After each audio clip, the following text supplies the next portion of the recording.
Sino pa yung may karton? Ako po. Pakibasa. Sino ang nagpatupad ng Tagalog bilang pambansang wika ng Pilipinas? Sino ate?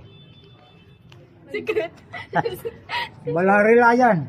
Alam nyo na yan. Ah. Si Kung Rizal nag-aral po. kayo. Ah. Di ba sabi ko, story tayo, story.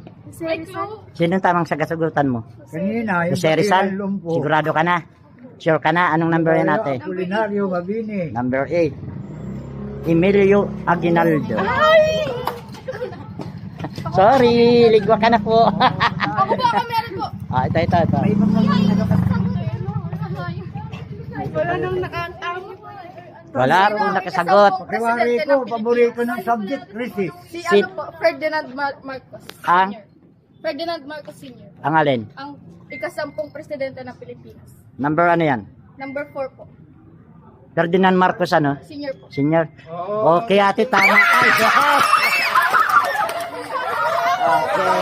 May tama ka. Ayan, may tama ka ate.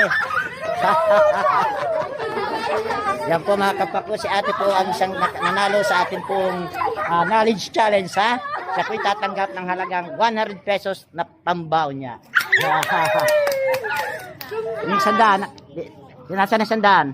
Okay, binigay ko sa'yo. Ay, ito yun yung Thank you po. yung sandaan. Ah, okay. Bye-bye.